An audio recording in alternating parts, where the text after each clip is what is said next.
Chapter 1. The Banality of Life. Published by Ranobes. One Piece, Path to Power. 2,750 words. A stranger.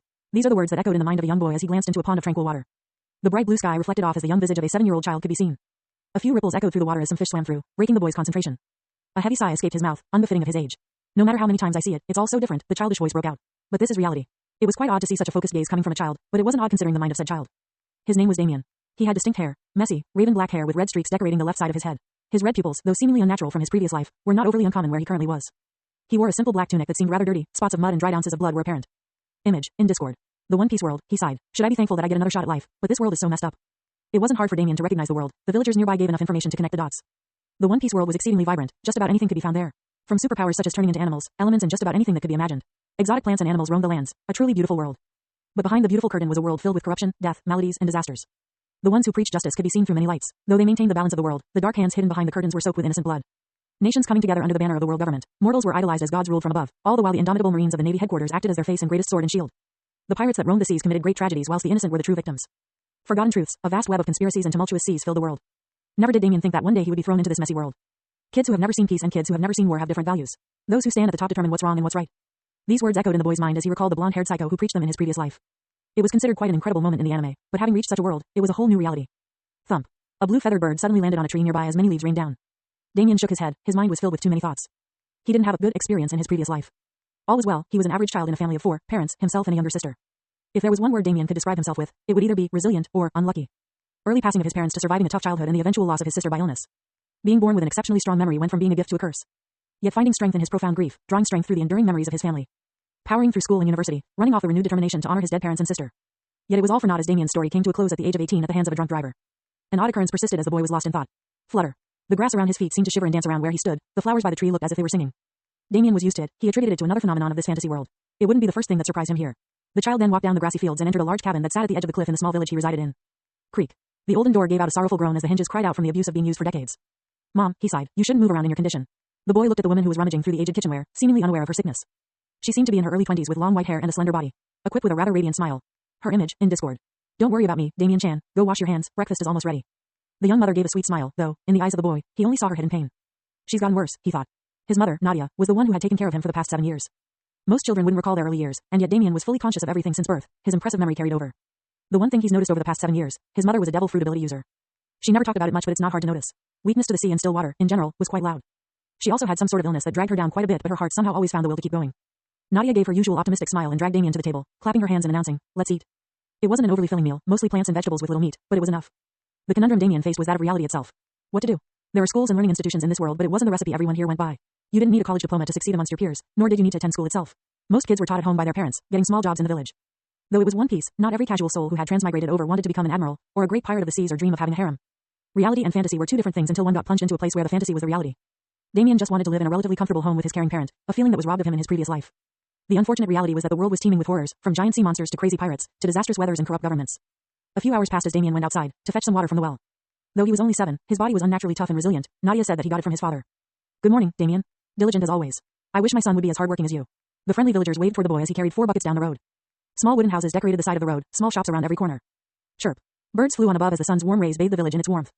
It was a rather poor village, but not poor in its vibrance. A warmth that was robbed from Damien in his previous life. The village was not large and had around 1,600 inhabitants. It was built on a small island in the West Blue by the name of Renaissance Island. A forested landmass with lakes circling the main residence area. A nearby island of Greta housed a marine base, the 111th branch of the West Blue. Their existence warded off anyone with malice. Renaissance was a poor island, but it had happy and genuine people, something worth more than what money could buy. Renaissance Island image, in Discord. Thunk. The 4 empty buckets slammed onto the ground next to the well at the core of the village.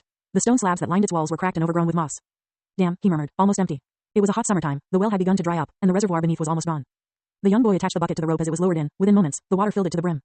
Damien did the same with the second bucket, third and fourth as it took a decent while. TCH. A bright ray of sunlight reflected off the clear water and into Damien's eyes, causing an annoyed groan.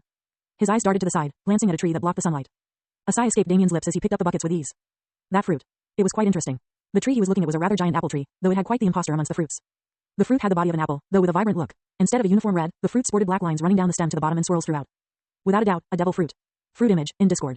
Though Damien had seen it there for 7 years now, he didn't eat it, nor did he have the desire to. A devil fruit was a lottery, a gamble. Zone, Paramecia or Logia. Though he could be lucky and get some incredible fruit, he could also be equally as unlucky and get something trashy. And there were many trash fruits. Such as the jacket fruit, turning into a jacket to be worn by others. Just the thought sent shivers down Damien's back. Considering my luck, my curiosity really isn't worth it, Damien resolutely told himself. It's probably something like the turd fruit. Cough. It is our saving grace, young Damien, an aged voice called out from behind, making his existence known. He turned around to see the 82-year-old village chief, Naruhe. Long white hair, sucking on a pipe. It has been here for decades, protecting us with its divine grace, Naruhe voiced out as he gestured to the fruit with a nod. Damien rolled his eyes. Devil fruits, though rather common in the Grand Line, were seen as myths and legends in many of the 4 outer seas, Renaissance Island included. The fruit never rots over so many years, through the coldest of winters and the hottest of summers, truly a miracle. The old man cried out. Naruhe looked at Damien with an elderly smile. You too are a miracle. Your mother was practically drained of life when she had you. We even invited a doctor from Brett Island who said the baby would be born dead. A stillbirth. What a tragic announcement. He placed his hand on the boy's head. It's a miracle that you were born so strong, weighing nearly 6 kilograms, my. Damien squinted his eyes while the old geezer continued his senile comments. A healthy woman is said to give birth to a dead baby. The baby is born exceedingly healthy, but the mother is left ill. Why?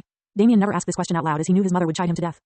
He bid farewell to the old man, walking back home, not paying attention to the nearby trees as they swayed joyfully, and the grass that surrounded them danced about. Night crept in from the windows left ajar. The dishes had been cleaned from a usual dinner. A soft wind blew through the home occasionally. Nadia and Damien sat on a swinging bench outside, each swing sending out loud creaks from the old contraption. It was a miracle it hadn't fallen apart yet. The boy leaned his head on his mother's shoulder as they watched the sunset. Though the height difference was almost void. At the age of 7, Damien stood at exactly 5 feet tall, 1.52 meters. In contrast to his mother at 5 feet 3 inches, 1.6 meters. I use imperial for heights and metric for the rest, adding their corresponding counterparts in brackets. You seem very quiet nowadays, Damien Chan, Nadia said as she admired the glorious night sky. I can tell you're dying to ask me something. The boy looked up at his mother, a little surprised. How can you tell? Nadia giggled. I could always see the grace in someone's heart. It was a little odd growing up, but now I'm glad to have it. She cupped Damien's nose, so, go ahead and ask. A quick silence followed until Damien finally brought up his thoughts. Can you tell me more about my birth, Mom? Nadia saw the solemn gaze of her son as she uttered a soft sigh. You were special, Damien Chan. A few months after my pregnancy, the doctor told me about your eventual death and it ate away at me, Nadia said as she stroked Damien's unique hair. Her eyes then drifted into an old memory. 7 years ago. Village hospital. Naruhe's sister, glanced at the pregnant woman who lay on the aged bed at the center of the room. It was nighttime and the chirps of crickets could be heard, and yet they were drawn out by the tense atmosphere present in the room. Is the medicine ready? Naruhe yelled at the women gathered around the table by the side of the room. At the center of the table was a small bowl with green syrupy liquid inside of it. A nurse threw in a handful of ingredients and another nurse crushed them into a paste as they mixed. We need more magic berries. Nadia groaned as her eyes failed to open, her hands felt heavy and her heart slowed down. Madam, she's not going to make it, and the baby will be out any second. Asterisk flank. The door bashed as another nurse ran in, a basket of small, green-colored strawberries in her hands. I have them.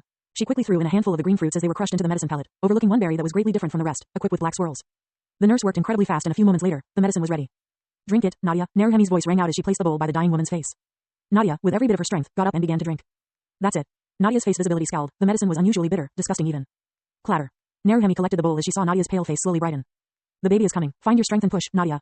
Time passed and the tense room turned bright as a joyful atmosphere pervaded the walls. Nadia sat up, her tired eyes gazing at the wrapped-up baby in her hands. Naruhe smiled as she wiped the now mother's sweaty forehead. What will you name him? She asked. Nadia peered at the child's crimson eyes as another face came into her memory. Damien, she answered. I not Damien. Present time. Such a magical medicine, Damien muttered as he heard the entirety of the story. Nadia continued to stroke Damien's hair as she replied. Though I've never tasted something so distasteful, it did lead to my beautiful boy's healthy birth. You were so much like your father, both in appearance and maturity. You were born so strong, much like him. You grow up too fast.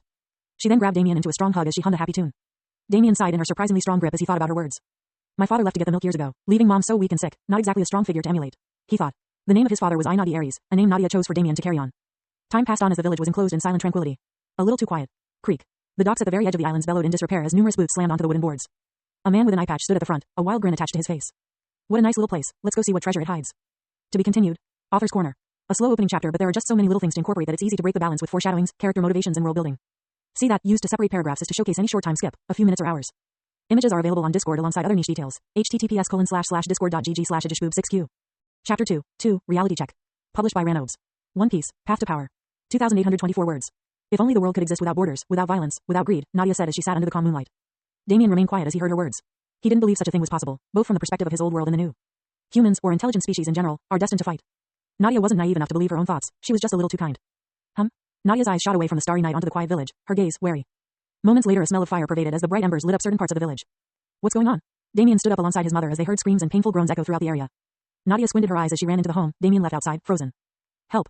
A bloodied man ran out from the faraway street, towards Damien's home. His eyes were swamped with fear as the bloody trail followed him. Thump. The man fell not too far from Damien, his life near its end. Damien recognized him as Necrasa, a fellow villager he'd known since he was a toddler. Who did this to you? Damien questioned as he put pressure on the gaping wound in his stomach.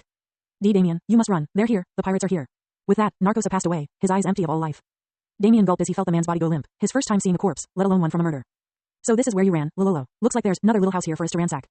Damien's gaze fell upon a man in a red coat and shaggy beard. Fresh blood dripped from the sword in his hands as he licked the blade, a wide grin plastered to his face. Damien subconsciously took a few steps back as the pirate walked towards him. Don't worry, I'll end it quickly, the man roared as he dashed forward, his blade ready. Damien froze as he felt the cold grasp of death once again. And suddenly a sharp whistle resounded by Damien's ear as he saw a black shadow shoot towards the coming pirate. The man roared out as he was shot back nearly 2 meters, his body impaled with a rusty spear. Damien turned his head to the side as he saw his mother as she stood near the door to the house. Nadia gazed at the dead villager as she walked to the fallen pirate. Her foot pressed into the ground as her hands grabbed the spear. Damien's eyes widened as he saw his mother shift the spear back and forward, causing it to cut apart more and more flesh of the pirate. Stop, it hurts. Nadia continued her actions as she questioned, how many of you are there? The man continued to groan but didn't answer. A look of impatience flashed by Nadia's eyes as more blood gathered under the pirate. The sound of gurgling flesh rang out as she weeded the spear out. Asterisk schwack. She then impaled the man's back as he exploded in pain. E80, there's 80 of us. Nadia took a deep breath as she heard the answer. The man then slowly gazed up, blood poured from his smiling lips. Both of you will die. You bitch, my boss will enjoy yo. A sharp screech rattled onto the man as his brain was overwhelmed with a powerful force, and his eyes rolled back into unconsciousness. Nadia turned around and gestured at Damien. Damien-chan, come with me, hurry. She yanked the spear out from the man without a second thought and ran into the island. Damien shook his head in disbelief. Was my mom always such a badass? He looked at the pirate who was sure to die from blood loss, picked up his sword and ran behind his mother. Mom, shouldn't we run into the woods rather than towards the pirates? Damien questioned with uncertainty as he jumped over a fallen tree. Nadia looked to the side and shook her head as the two continued their run. That man had a crest of the blazing pirates on his coat. They like to burn down the villages and islands they loot. Hiding in the forest is death, and escaping through the sea in these currents is the same. She then looked at the village. Sometimes the most dangerous place is the safest. No. An old man roared out as he grabbed a bloody woman. It was Naruhei, the village chief. His grief-struck face was covered in blood and tears as he held his dead sister. He picked up a rake and walked up. Hey, old man, go join that old hag in the afterlife. A bald pirate laughed as he saw the enraged chief. Naruhei swung the rake with all his strength, just for it to be dodged without problem. The pirate closed into the old man and drove his sword into his chest. Naruhei cried out as he fell to the ground. The pirate just snorted as he kicked the rake to the side. He was about to slash at Naruhei's throat until an unsettling whistle broke out. The creaking of bones then followed as the pirate flew into the wall of the nearby house, his body 2 feet above the ground as a long spear was engraved in his heart. Naruhei smiled at the dead pirate as he saw the two people walk to him, a woman and a young child. Nadia, you must hide. They are only the scouting party here and many more will come soon.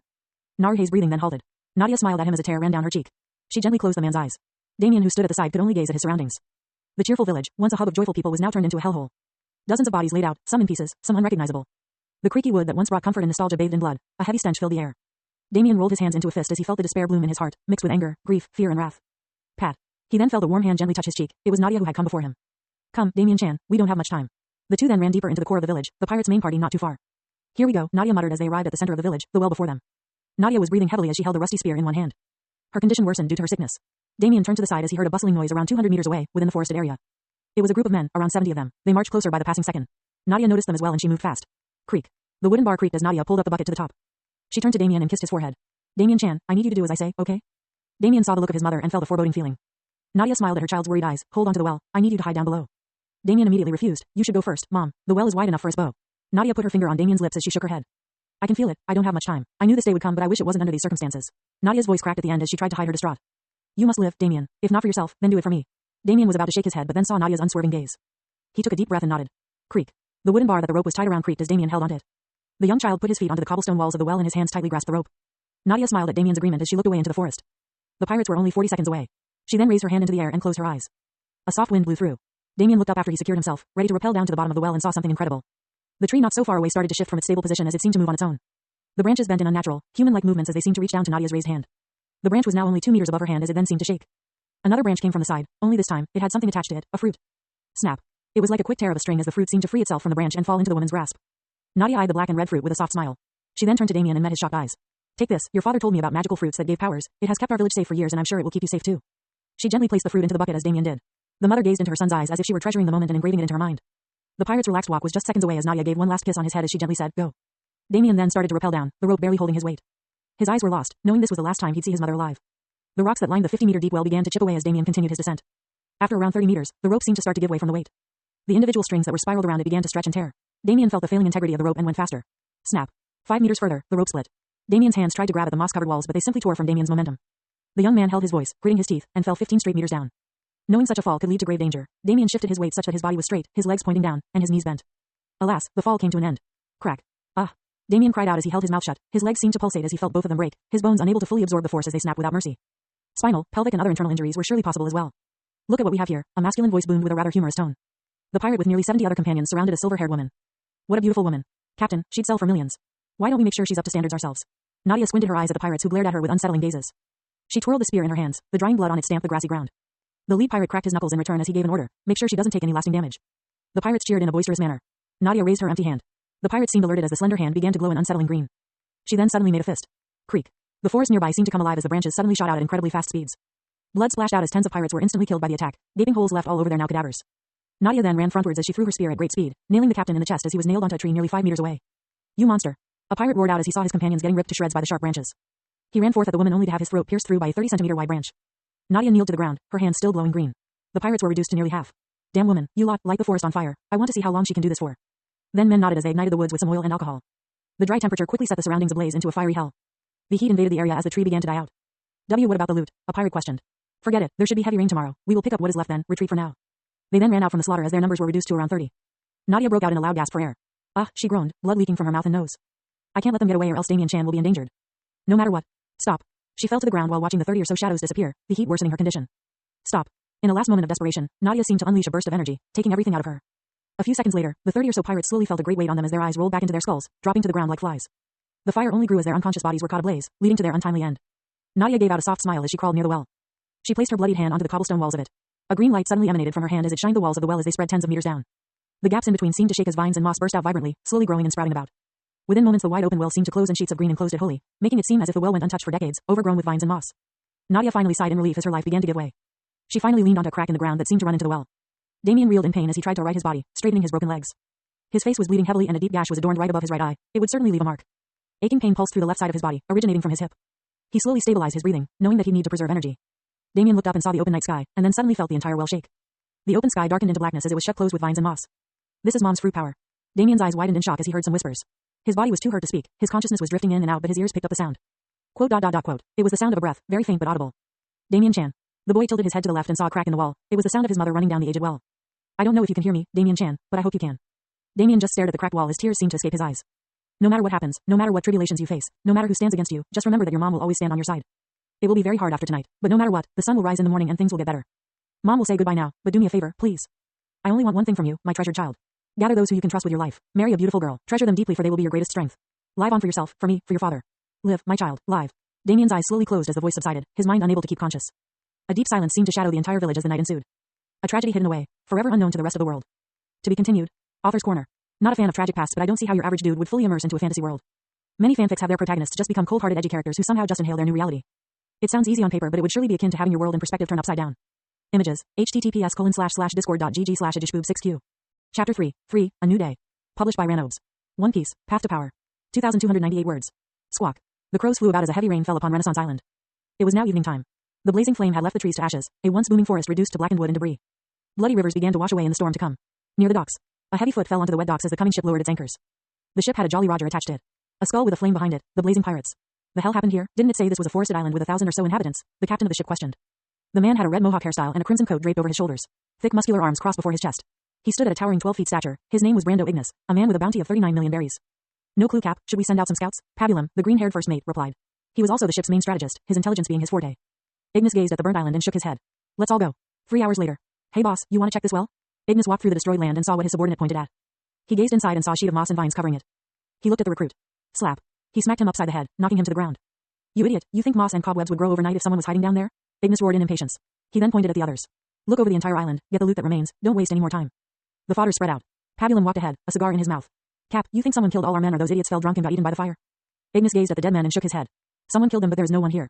His eyes then locked onto the giant structure that was right next to the well's entrances. That tree, it might be worth something. I've never seen anything like it. Pabulum nodded as he looked at it as well, such a thick bark, and it also seems to have the face of a woman, Rubabubu, to think such a tree could exist. The men weren't wrong for their thoughts. After all, there was a small mangrove of a few trees in the center of the island whereas everywhere else was burnt to cinders.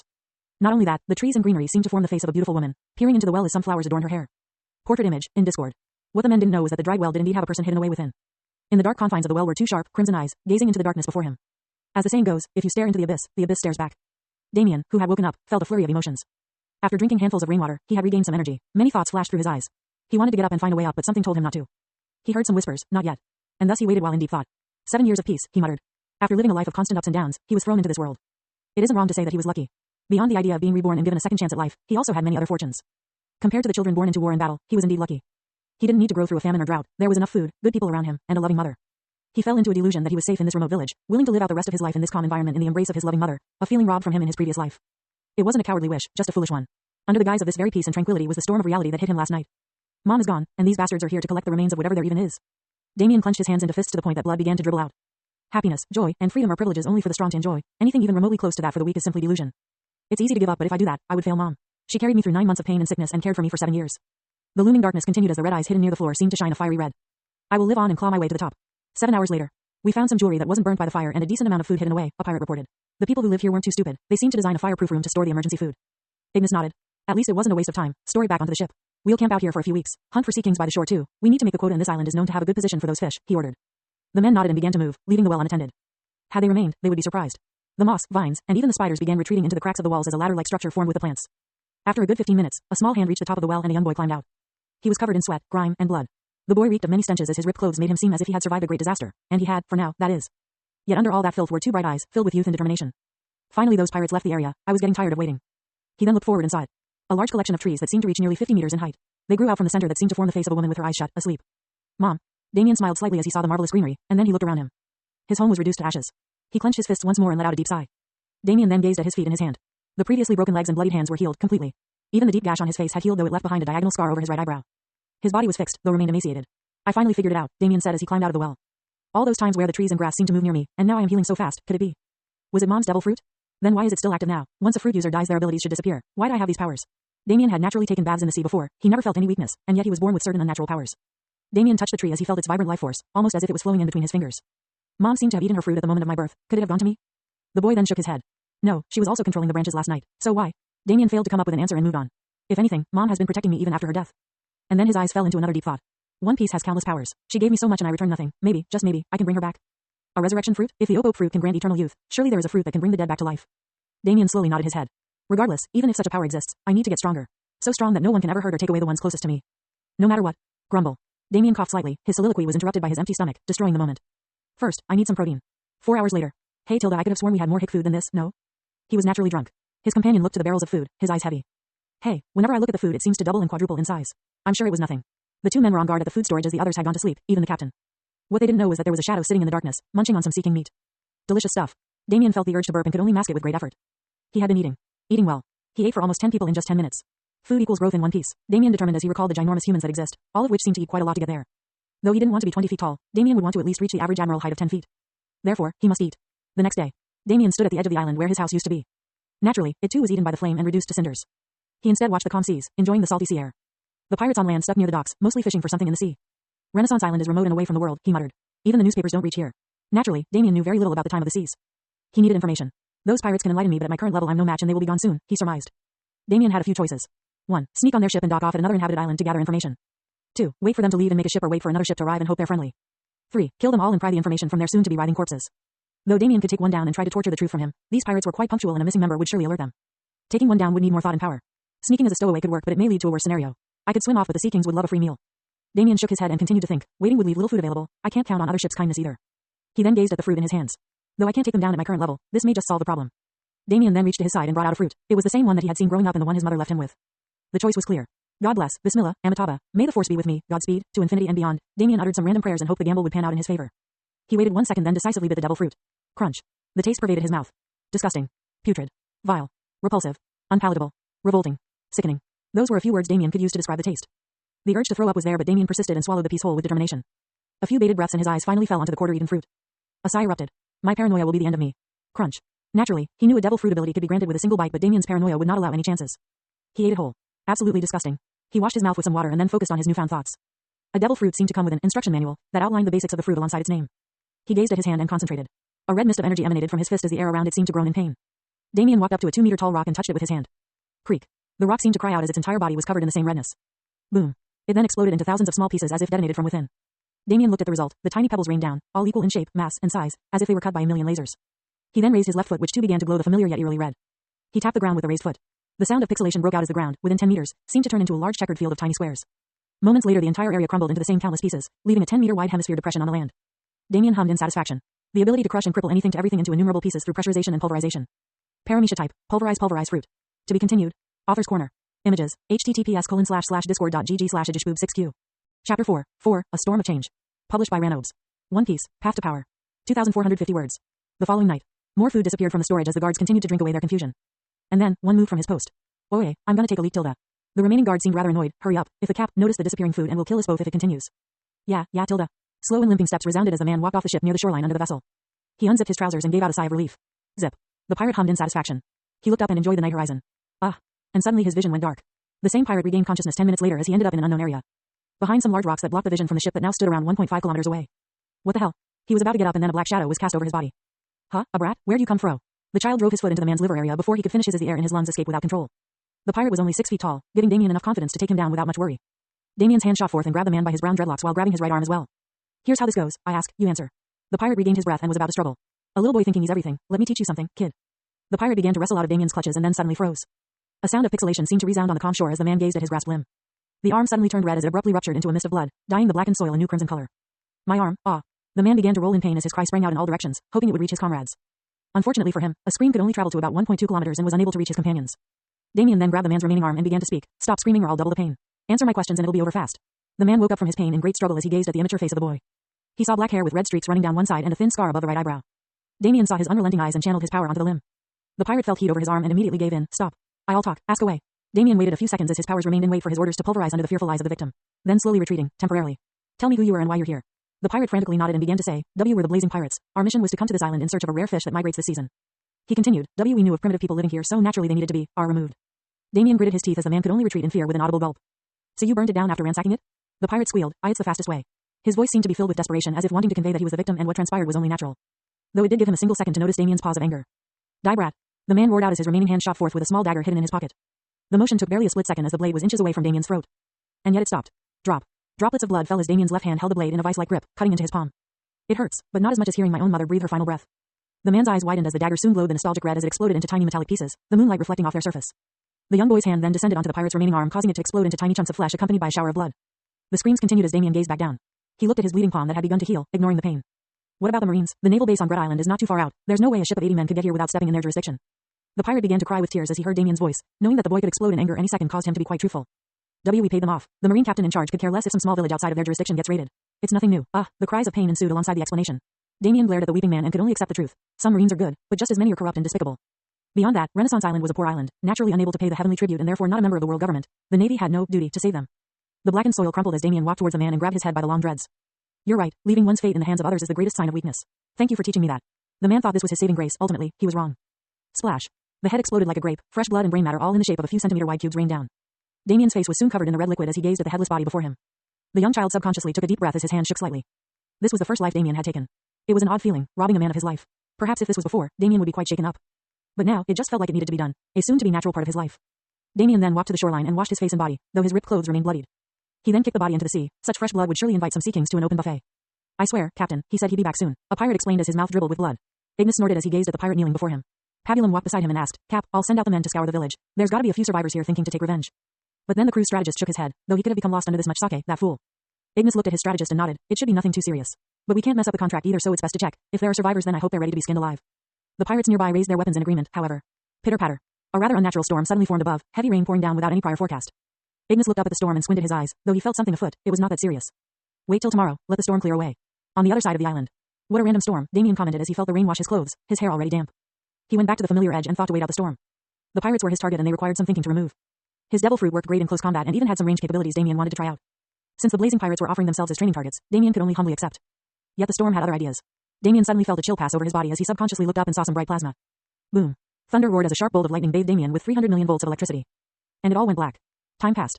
10 minutes of rain continued as the downed child slowly regained consciousness. His fingers twitched under the sound of heavy rain. The crimson pupils reappeared as the boy sat up without difficulty. What the hell, did I just get struck by lightning? He looked over his body and didn't see much, not even any Lichtenberg figures. There were no other obvious markings of what had happened either.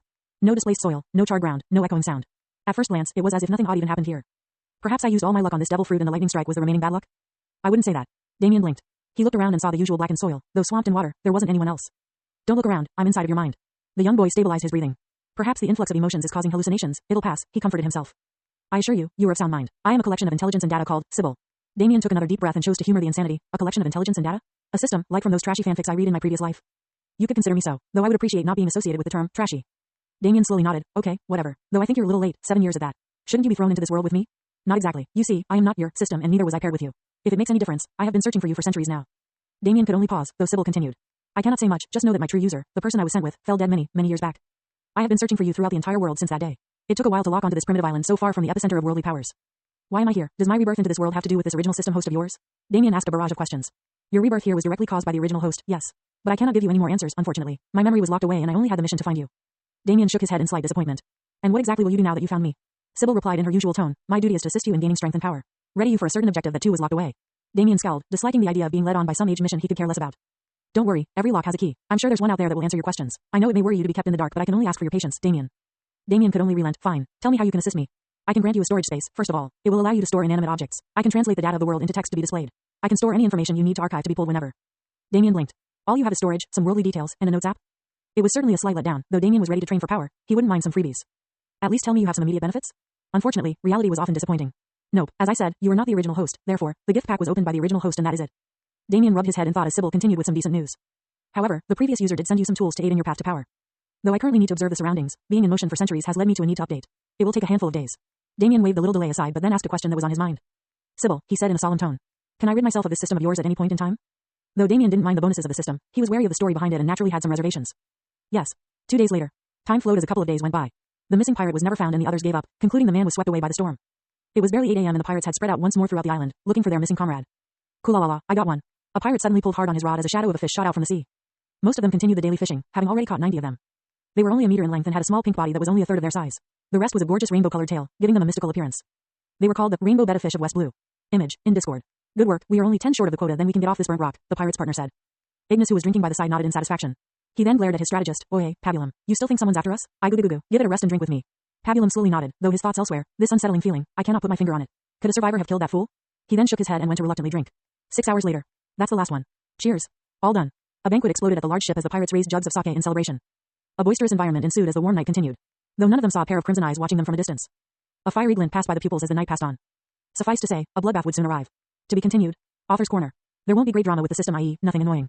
Though it being someone else's is an important plot point. Images. https://discord.gg/edishboob6q. Chapter 5. A Frightening Reality. Published by Ranobes. One Piece. Path to Power. 2,700 words. Chug. The festive mood continued as the men partook in the joyful occasion. It certainly was not odd for such parties to erupt in pirate crews. Ignis sat at the core of the ship as he too raised his drink and devoured liters of the forsaken liquid.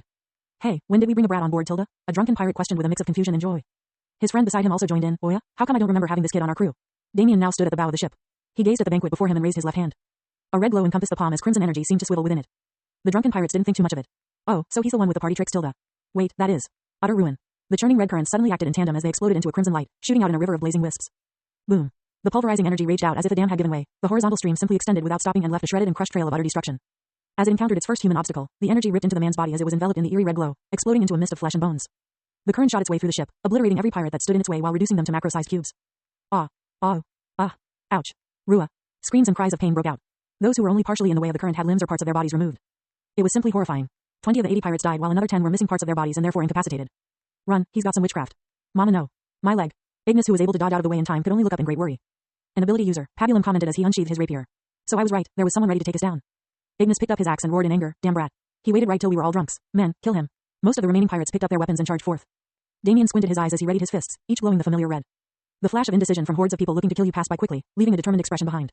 It was beyond reckless to dive into such a party with little to no training, but Damien knew this was his last chance before the pirates would leave. Information with a sprinkle of vengeance was his greatest motivation. Swish.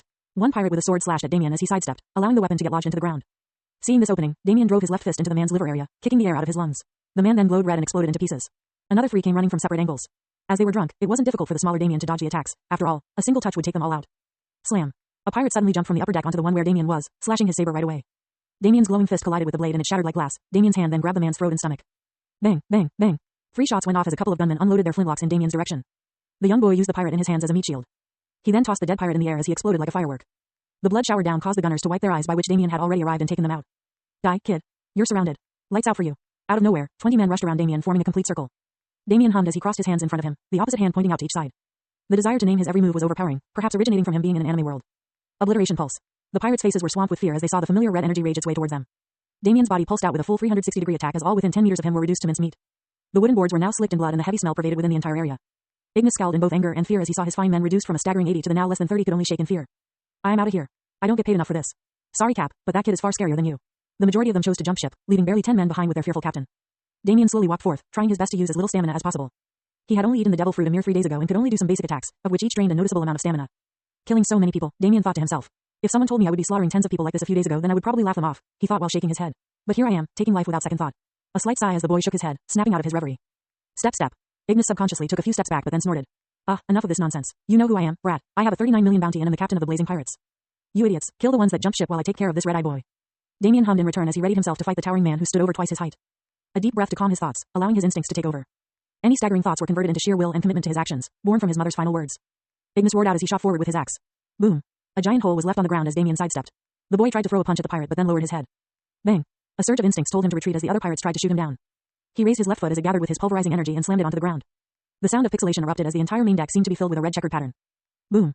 Around half the floor crumbled and gave way. The pirates fell nearly 8 meters, left with bruises and broken bones. Damien gave out some short breaths as his stamina began to plummet. The hair on the back of his neck suddenly stood as Damien felt the chill of death. Boom. As he moved to the side, the entire ground previously under him was destroyed. The 12-foot-tall, 3.66 meters, giant stood before Damien with his trusty axe. Damien took a deep breath as he rushed ahead with great resolve. Whoosh. Ignis waved his axe horizontally as the air whistled in return. Damien sprang into the air with all his energy, clearing the axe and then extending both his arms to grab the pirate's knees. The red energy swam out and wrapped itself around the man's legs as they glowed red. Ignis roared out like a dying boar as his body fell to the ground, his legs reduced to tiny cubes. Why you damn brat? Ignis' unyielding gaze met Damien's eyes as he saw the sharp glint in the red pupils. The boy reached out and grabbed the enemy captain by the head. This is for my mother. Crumble. A thin current of pulverizing energy then swam out from Damien's palm and into Ignis' head, swimming its way through his brain and down his entire nervous system. Each cluster of nerves was enveloped in the crushing energy as the unimaginable pain clouded the pirate's eyes. It hurts.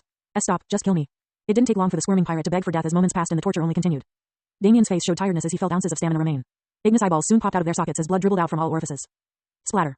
Like a watermelon, he exploded in a flurry of red. Thud. Damien fell to one knee, trying to stabilize his breathing, though it seemed that the danger had not entirely disappeared. Swish. A sharp whistle and a wave of pain.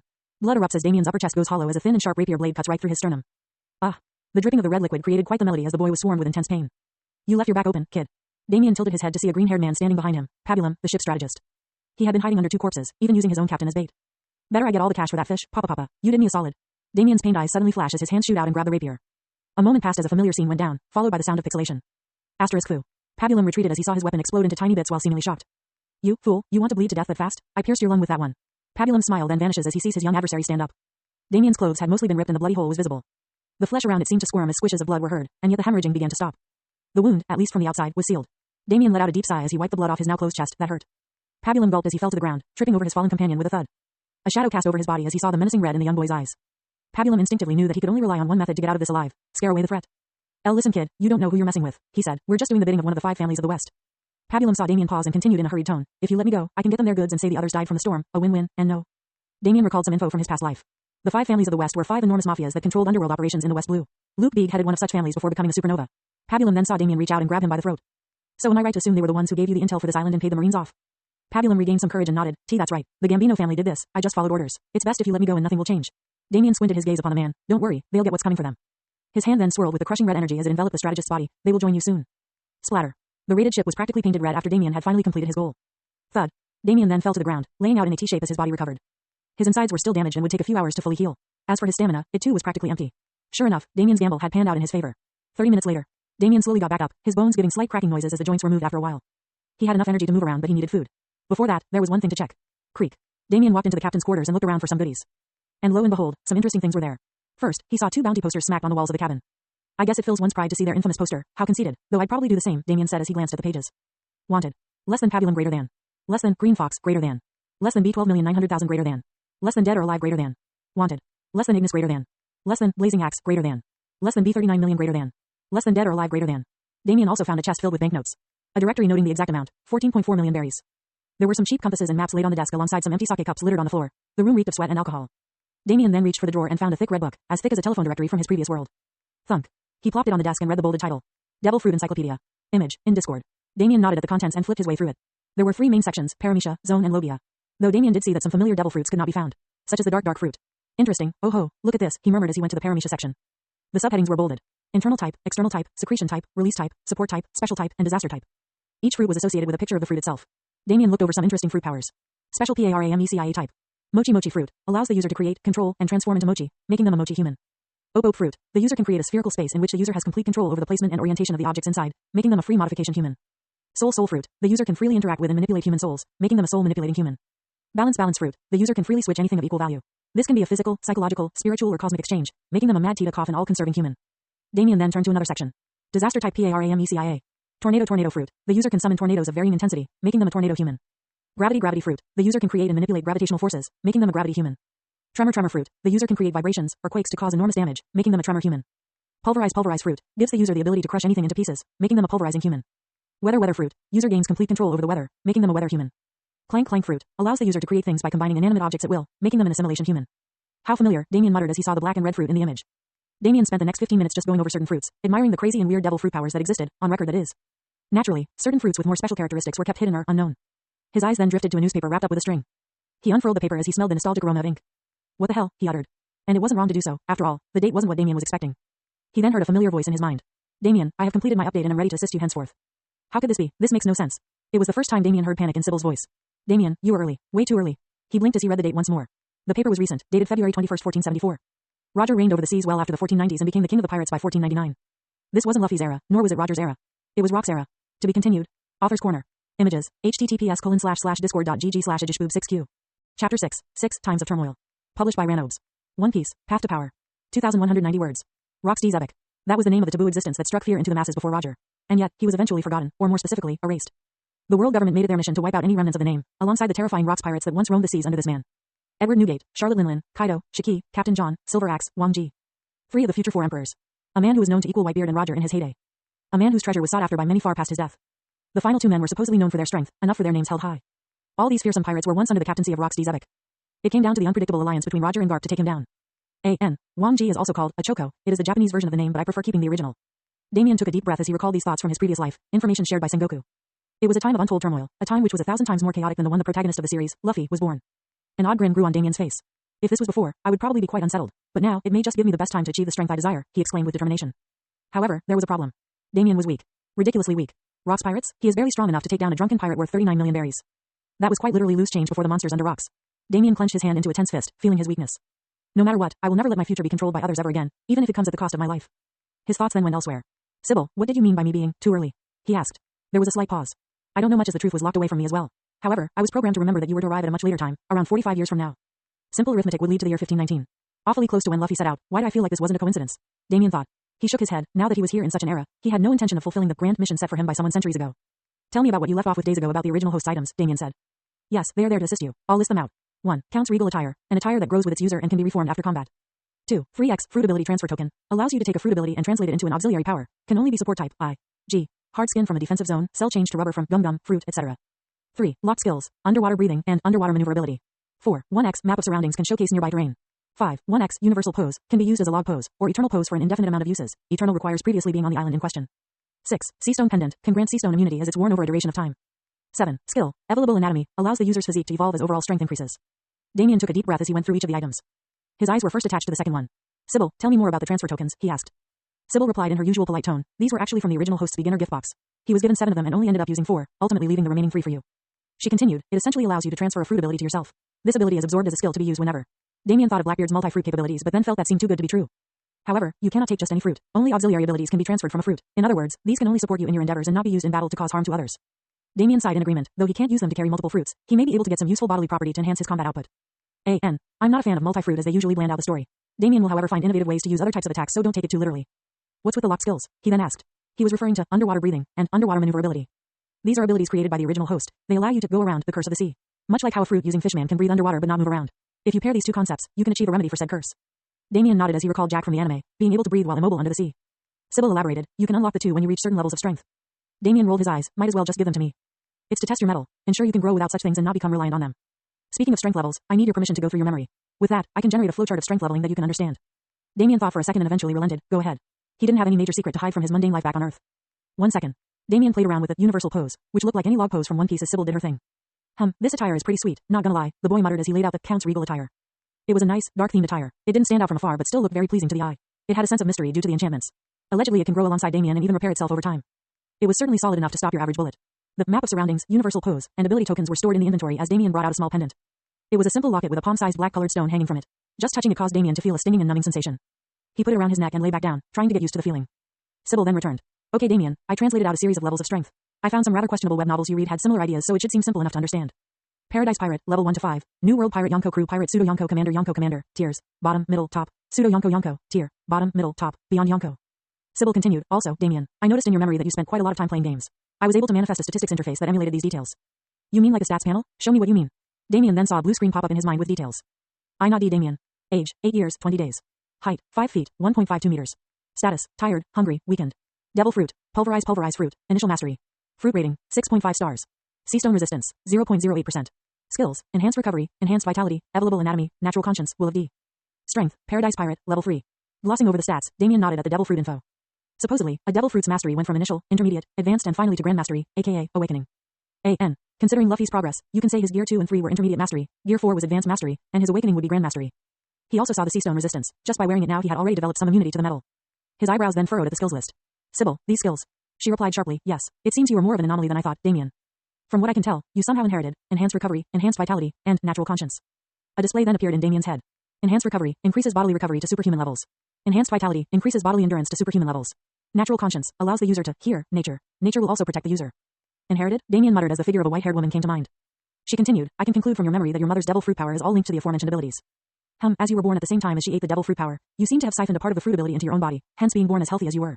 Damien's heartbeat suddenly spiked as he heard her words, but if a person eats the fruit even once, the ability is wholly consumed into them. A scary thought came to the boy as he couldn't help but freeze. My mom's bodily weakness could have been resolved had I not been born. Then the image of the kind Nadia came, forcing Damien to shake his head with a deep sigh. But I also know she would hate for me to think of it like that. Damien calmed himself down. Rather, Mom has been protecting me since I was born and even after her death. Now that I think of it, controlling and conversing with nature seems like a paramecia. But enhanced bodily recovery and super endurance is more of a zone. His mind then clicked, a mythical zone. Sybil then chimed in, yes, that adds up. As mythical zones come with an array of abilities, both your mother and you ended up gaining abilities. It should be considered a miracle. Damien then looked over the other two skills. Will of D, inherent skill, passed down from either or both parents. An abstract ability with undefined powers. Evolvable anatomy, allows the user's physique to evolve as overall strength increases. Naturally the former came from his absent father. It seemed that One Piece had a knack for deadbeat dads. I wonder if I can reach Kaido's endurance level with the second skill? Damien wondered. Damien gave out a deep breath. He was hungry, sweaty, bloody, and quite overwhelmed with a boatload of information. Such an info dump was beyond his expectations, leaving him with a lot of thoughts and hunger. Moving on, he quickly dispatched the remaining pirates who had fallen into the lower level of the ship and went to dine on the blazing pirates' food supply. There was enough food for 80 people that could last a few months. Naturally, it would go bad soon, so Damien had no qualms about munching it all down. 2 hours later, Damien ensured the ship was docked, intending to use it to sail out in a handful of years. Damien wanted to punish those who caused his mother's death, such as the Gambino family. But he also knew that with his current strength, departing to the unpredictable sea was not a good idea. He eventually made his way to the edge of the island once more, a nostalgic spot. Gazing at the horizon was always a glorious and soothing sight. It calmed his desire for vengeance, allowing him to think things through. I guess a training arc is necessary, he muttered. My devil fruit drains way too much stamina, way too fast. The first aim is to train my body and stamina. He had drawn out a training guide. It was based on some athletes from his previous life mixed with Might Guy and Saitama. He had to multiply the exercise intensity by quite a factor as One Piece's bodily capabilities were crazy high. A tiny child who hasn't fully grown could easily take down a giant beast had they trained enough. Outside the training was the diet aspect. He had to eat a lot. Damien felt that his body was devouring the food without stopping. Sybil, bring up the training routine I made. Coming right up. Daily workout. Stretching for 15 minutes. Run, 10 kilometers. Hand walk 500 meters. 500 push-ups. 200 fingertip push-ups. 500 sit-ups. 1 leg forward hops, 100 meters each side. Wall sit 5 sets for max time. Double lateral hops 100 each side. 500 punches to striking post, tree. 500 kicks to striking post, tree. Naturally, the intensity was only set for his current body and it would drastically increase in time. The next morning, Damien had woken up and was ready to begin his hell training. Ready to take his first step towards the path to power. To be continued. Author's Corner. Apologies for the info dump. As for Nadia's fruit, it grants quite a strong connection with nature whilst giving her a powerful body. Images, https://discord.gg/adishboob6q. Chapter 7, Gret Island. Published by Ranobes. One Piece, Path to Power. 2,520 words. Renaissance Island, West Blue. Ku tilde, an owl cried out as it flapped and rested on a small oak-like tree. It was curiously gazing at a human who was dancing around. It saw a black-haired boy with red streaks running down the left side punching and kicking at a worn-down tree. The island that was once all green then burnt down, had recovered a decent amount of greenery. The rejuvenation was unnaturally quick, especially the nature around the center of the island which had become especially vibrant. 4,996. 4,997. 4,998. 4,999. 5,000. The boy gave out a short sigh, and, done. Creak. He then watched as the whittled-down tree gave out and fell with a loud crash. Behind the young man was a trail of numerous down trees, the perpetrator was obvious. Damien, who had just finished his daily tree-beating training, rubbed the back of his head in slight embarrassment. It's a good thing Mom's power still seems to bloom nature here, otherwise I really would be sued for deforestation. The aspiring pirate had grown in many ways. Before even touching on strength growth, there was a height increase. It had been a little under 7 years since his clash with the blazing pirates. Damien was now 14 years of age and naturally had been through a spike in terms of height. With the high protein intake from feasting on large fish and smaller sea kings, alongside the extremely cooperative plant life, Damien had quite the healthy boost in all ways. He now stood at a strong 8 feet 2 inches, 2.49 meters. Damien could be considered a towering specimen had this been his previous world, the NBA would surely be hounding him away. However, in the One Piece world, this height could be considered a giant to some, but a midget to just as many. In other words, tall and short were highly subjective in this world. Another thing that accompanied his growth was a weird tick in his laughter. Every time he laughed, the first syllable seemed to direct itself to a certain R sound. Damien's body had also developed quite well, his muscles were defined, not bulging, as most of the protein went towards his growth, but it could be considered an enviable physique to many. Going outside of physical growth, there was a higher level of stamina and endurance that Damien had earned. The blazing pirates were of no difficulty had Damien encountered them now. Sybil, pull up my stats, he ordered as he donned his count's regal attire. Roger roger. I not D Damien. Age, 14 years, 6 days. Height, 8 feet 2 inches, 2.49 meters. Status, slightly tired, healthy. Devil fruit, pulverized fruit, initial mastery. Fruit rating, 6.5 stars. Sea stone resistance, 23.9%. Skills, enhanced recovery, plus, enhanced vitality, plus, evolvable anatomy, natural conscience, will of D, primitive shave. Strength, pseudo Yonko commander. A.N. It was stated that the average fodder in a Yonko crew was Arlong level. Thus Damien is at a level a little above that. Damien had vastly focused on physical attributes throughout the years and his anatomy was ready for an upgrade, hence the plus indication. Due to this focus on the bodily increase, Damien even tapped into a special movement ability which he promptly named as primitive shave. It was similar, though a simpler version of the Rokushiki used by the world government and navy, Soru, shave. Its main use was the instant teleportation-like movement which allowed its user to appear a few meters away from their original location. The way to use it was by kicking the ground tens of times nigh instantly to achieve its effect. Though my devil fruit mastery remains at the initial level, I can surely use it far less restrictively, he said. It was a completely different story unlike before where he was tired from just showcasing a handful of attacks. This all boiled down to the level of a pseudo-Yonko commander. Damien wasn't entirely sure as to what that entailed, but he would probably be around Luffy's strength level when he raided Marineford during the Summit War. After all the training, it seems my evolvable anatomy has kicked in, Damien murmured as he saw the plus sign next to 2 skills. Not only was the upgrade availability written out, but Damien could also feel it. It felt like a dam within his own body was waiting to burst open. He didn't need to ask for directions from Sybil. He simply closed his eyes, took a deep breath and concentrated on his breathing. A few moments passed as he felt his bones and skin bubble in heat. Damien groaned as his entire skeletal system began to vibrate, his joints and muscles ripped and dissolved as strong flesh regrew in place. His skin cooled down as great power gathered around his limbs. Enhanced recovery has evolved into rapid recovery. Enhanced vitality has evolved into beastly vitality. Damien exhaled a heavy breath as the evolution concluded. His entire body felt invigorated with newfound strength. Rapid recovery, 3 times the speed of enhanced recovery. Beastly vitality, 3 times the durability of enhanced vitality. Satisfied with the boost in his physical capabilities, he then made his way to the center of the island, to a site that was very dear to him. 10 minutes later, Damien now stood before the grove of trees that resembled a woman. The natural life around it had blossomed with beautiful flowers, dancing grass, and even incredible wildlife. After the fire that wiped out its greenery, Renaissance Island had become the home to new birds and winged creatures due to its vibrant nature and mostly lack of human intervention. Even Damien smelled like nature to them, allowing for a peaceful coexistence. Damien took a few steps forward and gently touched the arboreal portrait. A familial warmth. One day I will bring you back, he muttered. He felt the grass under his feet dance as the flower sang under the gentle breeze. Damien's thought process was interrupted as a blue bird flew to a small nest resting on the tree right above him. The bird seemed to feed a worm to its nestling, but this is not where Damien's attention ended up. For he saw a collection of juicy green strawberries. However, there was an imposter amongst them. Damien took a subconscious breath as he had an inkling as to what the odd fruit could be. Whiz. The air whistled as the 14-year-old boy's body flickered from the ground and onto the thick branches of the tree, the special strawberry right before him. Damien slowly plucked the fruit. It was only the size of his palm. Fruit image, in Discord. Following that, a blue screen appeared in Damien's mind. Human fruit, mythical model, dryad. Zone fruit. Fruit rating, 6.5 stars. Allows the user to transform into a hybrid and full dryad at will. Expanded. Grants immunity to all maladies while greatly increasing lifespan, body functions and overall bodily capabilities. Also allows the user to control and converse with nature. Sybil had generated a fruit classification model, rating a devil fruit out of 7 stars. In which a 7-star fruit could be considered an ultimate class devil fruit ability. Even Damien's pulverization fruit was only scaled at 6.5 stars. Damien absently played around with the strawberry as he went over the devil fruit. Indeed, it was consistent with his mother's powers. From what he could see, Nadia could transform into a dryad and control nature, whereas Damien got a great boost to his bodily capabilities and to converse with nature. If anything, Damien could be considered as a once-in-a-century anomaly. He stared at the fruit and eventually decided something. It's time to venture out, he decided. Gambino family alongside some recon. Damien then promptly stored the fruit in his storage space alongside the universal pose, map of surroundings, and fruit ability transfer tokens. Near the docks. Though my sailing abilities are almost null, it really couldn't be that bad, right? Damien thought. He was in the West Blue. Abrupt weather changes were quite rare and the general climate was predictable. With the maps he found nearly 7 years ago, he could simply sail southeast to reach the nearest inhabited island, Greta Island. Damien uttered some simple tunes as he walked around the blazing pirate ship, hopping over the shattered floor and shredded bow. A rather odd thing in the front deck was the 2 humanoid bodies wrapped in large green leaves. Though they were wastes, I could use the extra cash, Damien muttered at the well-preserved bodies of Pabulum and Ignis. The 5-meter-long leaves were from the thriving elephant trees. They had strong preservative properties, credit to Damien's natural conscience for finding them. The sails unfurled with a heavy swatting sound as Damien pulled up the anchor. Asterisk foo. It was quick to catch the wind, enabling the vessel to move. Naturally, Damien had no sailing or navigating experience, but he had seen some pirate movies to understand some surface knowledge. And set sail. Greta Island, West Blue. 3 days later. Greta Island was around 10,400 square kilometers in area, located near the center of West Blue. It boasted a population of around 1.3 million inhabitants, and was a member of the world government, having its own marine base, the 111th branch base of the Navy. A marine captain reigning over said base. The island had 4 main docks in each cardinal direction. The northern dock was for more merchant ships, with the marine base being set near it. The western dock and eastern dock were both for commercial travel, while the southern dock was for the general public. Southern docks. All right, back it up, now. Watch your step. Welcome home. The dock had quite a few people walking about, around 200 of them. Mostly citizens returning home from a trip. There were a few marines posted near the side, overseeing the entire establishment. A few cannons were mounted at 3 strategically placed towers. Ha, my eyes are surely playing tricks on me. Must be the long hours cuz that almost looks like a pirate ship, a man joked in an unsure tone. His eyes locked on a faraway vessel. Another man nearby had the same inclination. Let's wait till the sails are fully visible. A few worried citizens diverted their attention as well as the ship neared. It's a pirate ship, no doubt about it. That Jolly Roger, it's the Blazing Pirates. What the hell is that crazy pirate doing here? Doesn't he know Greta Island has a marine base? Naturally, the citizens were shaken by the pirate flag. Click click. A few marines loaded their muskets, aiming at the coming ship, ready to fire. This is Marine Lieutenant Wade Bottle. I have confirmed a pirate ship at the western docks, requesting backup. A higher rank marine reported into his transponder snail. Ready to fire, Lieutenant. Their exchange forced a heavy atmosphere onto the docks. Some civilians gasped, covering their mouths while others slowly retreated. The previously calm air had warped into a tense gust. However, just as the mounted cannon was about to open fire, they saw a white blanket being draped onto the bow of the ship. A white blanket. The marine commanded as his subordinate pulled out his 4x binoculars. Check who's on board. Lieutenant, you're not gonna believe this. What is it? Did that Ignis surrender? The marine shook his head in reply, quite taken aback by the turn of events. No, it's an empty ship. There's just a single young lad on the ship, and 2 bodies wrapped up in leaves. The lieutenant who was ready to put his life on the line paused in his footsteps. Huh? Creak. Splash. The withered pirate ship eventually docked as the sails were furled up and an anchor was dropped, slamming onto the floorboards of the dock rather haphazardly. Gulp. The citizens gulped in unison as they saw a young, though relatively tall, boy walk off the board with little worry, 2 bodies being dragged by either hand. Naturally, it was Damien, donning his beloved regal attire. Damien nodded at the group of people and nodded in greeting. Yo, you guys got my money for these 2? Slam. He dropped the pair of bodies right in front of the lieutenant who was still gathering his thoughts. You young man, are you by any chance a bounty hunter? He questioned. Damien blinked for a second and shrugged, something like that. I'm here to turn these 2 pieces of trash in. The marines turned to look at each other, unsure of how to direct the young teen. Ahem, well, just follow me. I'll take you to our base and proceed with your request there. Damien just nodded, dragging the corpses once more. He's dragging those 2 with such ease. Ignis is a big guy too. What kind of strength is that? Reminds me of my youth. Shut up, last I remember you couldn't even do a push-up at that age.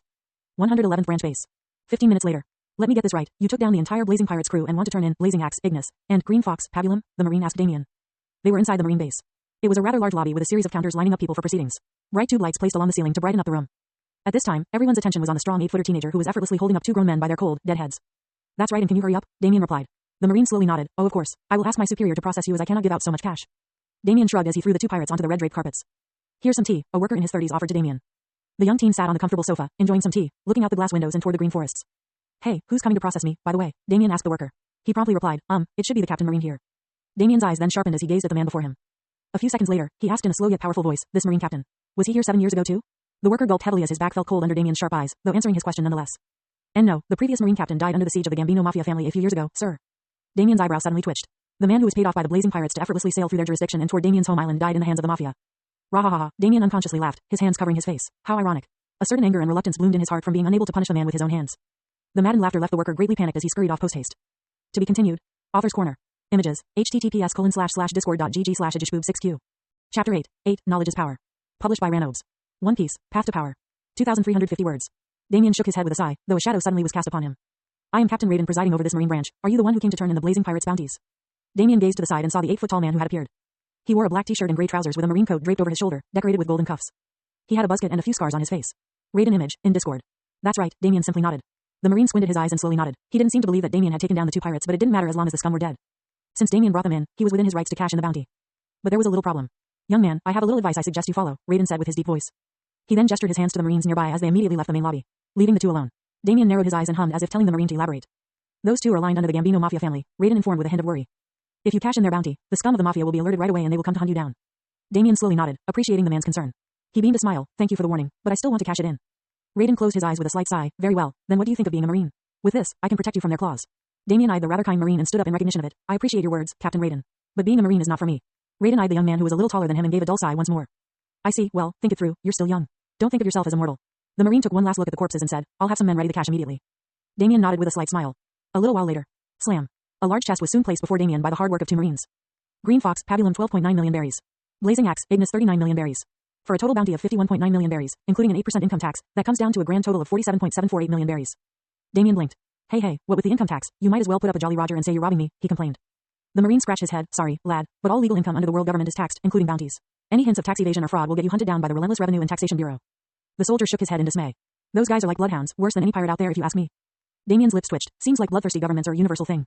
He gave up and left with a chest of berries. The exit door creaked as Damien walked out with an empty chest. Naturally, he moved the cash into his inventory right away as only an idiot would keep so much cash in hand. Damien picked up a brochure and walked towards the main town of Gret Island through a stone road surrounded by trees. He continued at a stable pace under the warm sunlight, the occasional breeze making his hair fly wildly. Though his mind was elsewhere. Captain Raiden was a fairly nice guy. Though he looked rough, he did mean well for Damien. This also did wake the young teen up. He had a prejudice against the world government and the Navy from his memories, but the truth is far from that. The Marines were, for the most part, the good guys. It was the top brass who were the mainly corrupt ones, not even considering the celestial dragons at the very top. Outside of corruption, the Navy could be seen as evil, by some simply because of one main point, their purpose. They were the sword of the world government. Their duty was to maintain the authority of the 5 elders and the celestial dragons. They may wear justice on their backs, but that justice comes in many forms. Becoming a Marine wasn't a bad idea. With Damien's strength, he could surely reach a high rank, even an admiral. After all, you didn't need a just part to reach the top. Unfortunately, though I could probably grow fast through the Marines, it would be risky, he said as he shook his head. With this hellish rocks era, Marines dying and recruits being pushed to the front are simply innumerable. I'd probably die by showing too much potential. And showing too little strength would restrict my growth. Damien suddenly stopped in his path. The grass and trees had just alerted him of some rats crawling about. Asterisk flunk. The empty chest fell to the ground. You might as well come out now, you work for the Gambino family, no? And soon 20 men walked out from all directions. Lulu la la la, that's right kid, you annoyed the wrong people. Ready to die? I'll take that cash as some extra commission too. Crack. Damien cracked his knuckles with a small smile. I didn't think I'd have such a graceful welcome to my first outing ever. I hope you can answer a few of my questions once we're done. The raiders simply laughed at the words as they grinned in a manner they probably thought was considered frightening. The news leaked faster than I thought. Nice, Damien thought. The men then began a not-so-teamwork approach to attack him, thinking the death of Ignis was simply luck. Damien had no intention of acting weak, or like some certain genres of fiction would say, a tiger pretending to be a pig. He simply exhaled a heavy breath as a certain burst of power spread in all directions. Obliteration pulse. It was an omnidirectional attack that rippled its way through the entire clearing and into the bushes around him. Crack. The ground was riddled with tears as the trees shattered into fragments. Wah. The crimson burst of energy tore right through the masses as they exploded into 3 cm cubes, blood following in their wake. The air continued to screech and howl as the attack neared its end, deliberately leaving all but one survivor. Are you ready to speak? Damien asked the shocked and frightened man. Drip. Damien then scowled as he saw some unsightly liquid drop from the man's trousers. Monster. The man attempted to run for his life and yet he slipped in his urine and fell into the yellow pool that only seemed to grow in volume. Damien slowly walked forward and in front of the shivering man. All right, tell me about who sent you here, he said. Gulp. The raider furiously nodded. His desire to live made him rather cooperative. The Gambino family got news on their dogs being cashed in and wanted you dead, he said in a quivering tone. Let me go now. Damien hummed at the info and questioned further. I know that little. Where is their main base located? They kill me if I tell you. The red-eyed youth simply raised his hand. Grr. A dazzling red energy appeared in the boy's palm as the air cried out in return. The bright sun seemed to fade away as the raider's eyes saw the volatile energy swarm his attacker's hand. It's at El Pavor Island. Seeing that Damien's power had not retreated, the man continued, That place is swamped with their mobsters and even pirates for hire. You're safer anywhere else. Damien nodded at the last bit of information but felt no threat from it. Wait, Don. The man was directed into innumerable pieces as Damien returned to his journey to Gret Island, now looking for a more detailed map of El Pavor Island. Captain Raiden, what happened here? A younger marine asked, obviously a new recruit. The 8-foot-tall man he spoke with was also surprised. Looks like that young man wasn't lying about Ignis, the marine muttered. I hope you won't butt heads with the mafia. It would be a waste for such a young lad to die in this small sea. 2 hours later, the red-eyed youth walked through the stone roads within the main town of Gret Island. There was a faint smell of seawater lingering about as it was located near the ocean. It was a fairly clean place with colorful banners decorating the houses and buildings. Kids running about, adults busy with their work. Damien spent a while just soaking in the atmosphere of civilization. He had spent the past 7 years on his own. Seeing, hearing and even conversing with humans was refreshing. Though he had resolved himself to reach the greatest of heights, he didn't want to become some emotionless robot. It's been 14 years since I ate ice cream, he smiled while devouring some vanilla-like ice cream. He then unfurled a large piece of paper that was filled with pictures of islands and points of interest in the West Blue, a map. Damien continued to lick his ice cream as he located El Pavor Island. It was further south from Gret Island, a minimal journey of around 2 weeks by ship. Naturally, this was the route for normal people, adjusted to travel within marine jurisdictions to avoid any pesky pirates. The shortest distance was more of an 8-day trip. Damien was fairly confident in taking down the Gambino family. He recalled that Capone gang Big was able to dominate the mafia families before raising his flag and becoming a pirate. If a Big of that level could reach the top of West Blue, then naturally Damien could take down a single family alone. He also wanted to get some actual combat experience. Solo practice could only go so far. Only by putting your life on the line can you truly blossom in strength. Damien suddenly woke up from his thoughts as he saw some letter in the newspaper held up by a middle-aged man sitting not so far away, enjoying a cup of tea. The bolded subheading read, Rock strikes again. Damien read the description without difficulty. Suffice to say his vision was quite impeccable. That's it. The problem was that the entire story wasn't even on the cover. Not only that, it barely spanned a half page, simply stating that the Rocks pirates had attacked a kingdom in the New World and left it ablaze. No names were given. It was simply a hollow report that focused on showcasing the Rocks as a group of devils without giving much information to any single individual. I thought the news of the Rocks was erased only after his death, but it seems even now the general public only see them as some reckless fools in the New World, Damien surmised. His eyes then glanced at the news distributor. World News Agency. Damien scoffed in return. No wonder. The entire news is under world government control. Unlike in Luffy's time when Morgans controlled the news, it seemed that the World News Economy Journal simply did not yet exist and everything was under the Five Elders' thumbs. Whoever controls the media, controls the mind, Damien muttered as he shook his head and got up. Splash. The water burst apart as the anchor was pulled up. It was a rather pristine yet small ship that Damien had purchased for 10 million berries. The sail was unfurled as Damien set off towards the south. Bam. The table groaned as it was put under great pressure. Damien gazed at the tower of books before him, courtesy of Gret Island Public Library. He had borrowed some tens of books for his own knowledge. It was a simple thought. Damien wanted to soak in as much information and data about this world as he could. Though the academic side of things of the One Piece world was rather primitive from Earth, he focused more on the history and geography of the seas. Whether it was about the weather and its random changes, the types of sea kings in the oceans, the types of poisons found in what animals, or the countless animals and plants that were known. Even the diseases of the world were important to know of. The history aspect includes the kingdoms under the world government, previous wars and battles, the big names of the seas and finally and most importantly, the history behind the world government itself. Though the information available was surely heavily censored and even altered, only a fool would sail the endless seas without having basic knowledge of what to expect. Damien had always been studious and used the free time available during his longer voyage to soak in the needed information. Boons of having a strong memory, otherwise I'd be slamming my head on the wall trying to memorize all this stuff, he thought before setting sail. 9 days later, a lonely ship docked at the eastern side of El Pavor Island. A large garrison of mobsters naturally surrounded the area beyond the lonesome ship. There were a few hundred men dressed in rather well-fitted black suits. A small cloud of smoke covered the island and 95% of the mobsters were perpetually smoking. Click. Hundreds of guns were loaded as they pointed at the rather empty ship. Be careful, the attacker was able to ward off all cannon fire, most likely an ability user. An aged gangster said as he sucked his cigar. The armed personnel then saw a single person stand at the bow of the ship, the morning sun masking their appearance. A few men gulped as they were enveloped in the shadow cast onto them. Open fire. To be continued. Author's Corner. Slowly building Damien's character, seeing the world more critically as time ticks on forth. Images, https://discord.gg/idishboob6q. Chapter 9, A Sixth Sense. Published by Ranobes. One Piece, Path to Power. 2,895 words. Open fire. Bang, bang, bang. Hundreds of guns fired out an endless sea of bullets towards the pristine ship at the docks. The wooden bow was riddled with craters as it creaked and shattered apart. A soft whistle blew out as the black shadow on board whizzed in disappearance. The same strong 8-foot-tall silhouette reappeared behind the senior mafia member. Before the man could even react, his head had exploded from a punch. Bang, bang, bang. The gangsters quickly shifted their aim onto the young attacker but were surprised by the results. Every projectile that was traveling faster than sound was immediately stopped as if meeting an immovable object. Going from a sturdy bullet shape to folding into a pancake, letting onto the ground with a melodious clatter. A monster. Seeing their attacks bear no fruits, some more senior members drew their blades and rushed forth. Damien smiled in return and shot towards them, ready to practice. He abandoned his devil fruit temporarily and stuck to hand combat. The punches came flying in with slashes of the blades as he worked on his reflexes and response time. Slash. A sharp sword slashed toward the boy and he returned his right elbow directly at it. Bam. The blade didn't cut fully in. How hard is his skin? The man cried out as he saw his bent knife. Only a few drops of blood dribbled from the young man. My skin can mostly block bullets and even bend blades, but not completely, Damien complimented his beastly vitality. The bullets came raining down as they left tiny depressions in his skin, though they failed to dig any deeper before being deformed. Crack. Damien's elbow crashed on a man's neck from above as his head plunged into the dirt below, surely broken. Die. A man with a minigun screamed as he unloaded a spray of bullets. Whiz. Asterisk ratatatata. The young man simply flickered away as the bullets met some friendlies, dropping them like flies. Watch the crossfire. The man couldn't finish his sentence as a strong chop smacked his neck and sent him into instant paralysis. Minutes passed as the hundreds of men were massacred. He's too fast, we gotta report it to the boss. A 10-foot-tall, 3.05 meters, man gazed at the battlefield hundreds of meters away, a binocular at hand. You see that? He asked his younger companion who also had binoculars. Looks young, very young, the man commented. His moves are a little choppy and full of openings, but carry great power. He's purposely not using his devil fruit abilities? Not just that, the older man gulped. He's sharpening himself with every kill. He's treating us like whetstones. The other man clenched his fist in anger. We're feared all over West Blue, just to be used by a boy to train himself. The grumbling man soon froze as he unconsciously gulped. His binoculars fell to the ground. He saw us. Damien, who was just about to finish his last enemies, felt peering eyes from afar. A few black silhouettes watching, the sunlight reflecting off their tools. Better to attack them quickly before they can organize themselves. There should be a treasury filled with some goodies too, right? Damien broke the neck of the last man as his body fell. My combat capabilities are growing quite fast, unnaturally fast, he thought while rushing towards the main base of the Gambino family. Main base of the Gambino family. A 16-foot tall, 4.88 meters, man sat on an equally large golden chair. He was towering in not just his height but also his demeanor. The scars on his face and body alongside the gun wounds painted quite the picture. The middle-aged man had a thin mustache and well-combed hair as he sat with a pistol in his hand. His image, in Discord. A transponder snail sat on the table in front of him as he puffed out an annoyed cloud of smoke. Boss, the snail cried in a human-like expression. He's too strong, the entire eastern forces have been taken out. The mafia boss bit on his cigar and he spat out, how many are there? The snail replied post-haste, just one. He's making his way to the main base, boss.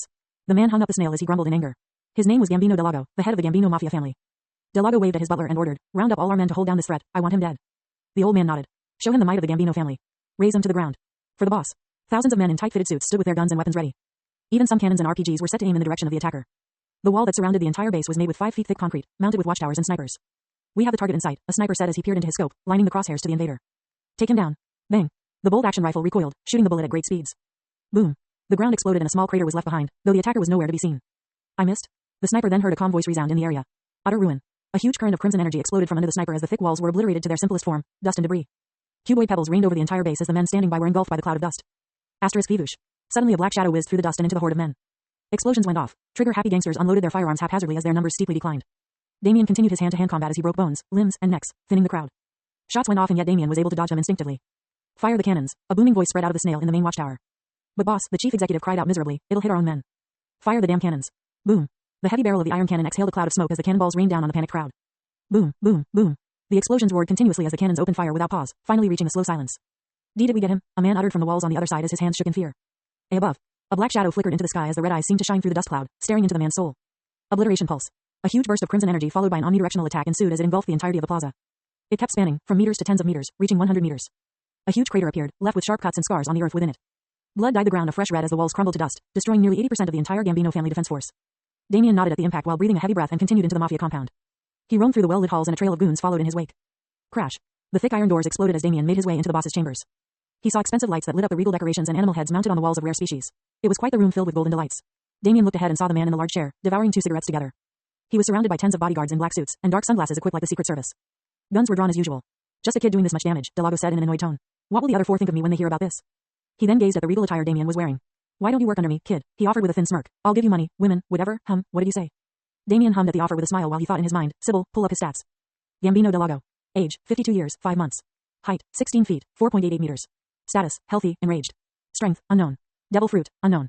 Naturally, Damien hadn't seen Delago fight and had no info on his devil fruit, or the lack of it, thus the information of the stats was rather restricted. I refuse. Delago crushed both his cigars and scoffed. Bang, bang, bang. Shots rained at Damien who just stood to eat them. Clatter. The bullets littered the floor as the men continued to unload their entire magazine without mercy. Damien had begun to tire and instead of dodging, chose to take the regular bullets which caused small wounds, but that was it. Squirm. The ripped flesh soon reformed as the jacket he wore seemed to become alive, patching its many holes. What the hell? The men gulped as they saw the result. The red-eyed boy raised his hand and shot out a current of energy that decimated the entire room. Screams followed by a sudden silence as the dust settled. Damien glanced at the dead bodyguards but raised an eyebrow in return. Delago seemed to flicker outside of the range of the attack, slowly ripping his shirt off to show the scarred yet muscular chest. Don't be too cocky, brat. Shave. The man whizzed from his location and appeared behind Damien. Penetrating finger pistol. Delago's fingers popped with veins as 4 bursts of air shot forth into the young invader's position. A similar scene broke out as Damien flashed away from the attack and rolled to safety. Boom. An explosion resounded in the torn-down room as 4 deep craters were left on the ground. They dug beyond the floor and unknowingly deep down. A thin cloud of dust floated out from the gashes, reflecting the sheer power of the attack. Navy's Rokushiki? Damien muttered as he saw Delago's moves. Dalalala, you can use shave too, not bad, the mafia boss laughed. It took me quite a lot of time to get my hands on the Rokushiki manual. Damien glanced at the 4 craters, they seemed to cause damage beyond his expectations. The mobster grinned, your youth won't guarantee you immortality, kid, now die. Delago then pointed both hands towards Damien. Penetration fever. Damien's eyes widened as he saw the bullet-like attacks shoot at his body, even faster than he could react. Splash. He was able to dodge most but 3 of the shots reached his chest and right arm as they went right through his skin and even showed bone. Damien groaned as he touched his wounds, it went through my skin. Devil fruit ability paired with Rokushiki, Damien concluded as the flesh slowly began to heal, but it would take at least an hour to fully remedy. The mobster grinned with a hidden surprise. What kind of monstrous endurance y'all got, kid? My penetration fruit ability should have gone right through you. It seems you hid the fruit power from the media. There's no news of it, Damien said as he stood in a ready stance. The mobster didn't reply as he pointed his hand at Damien once more. I want to see how long you can stand, boy. He was about to shoot but Damien was faster. Slam. The boy's foot slammed on the ground and the entire floor was colored in a red checkered pattern. Delago's eyes widened as he felt his balance give out. The entire floor exploded into countless pieces of debris as the 2 fell into the abyss below. Thud. Delago's 16-foot tall frame crashed on the ground. He hurriedly stood up and saw his surroundings. It was the basement level used to torture prisoners, the catacombs. Some broken pillars lined the dark and damp surroundings as dust continued to rain down. Cobwebs scoured the edges, showcasing the decrepit spirit of the chamber. Delago then turned to the side as he felt his back go cold. His back creaked as the spine seemed to bend from the kick from behind, launching the towering man into the pillars before him. His body crashed through the obstacles and into the old stone walls. Damien stood, blood dribbling from his chest as he squinted his eyes. I used my pulverization on that kick and he was able to take it. Iron body, is it? Rumble. The crashed man stood up in renewed vigor, blood pouring from his mouth as his back was extremely bruised and had turned purple.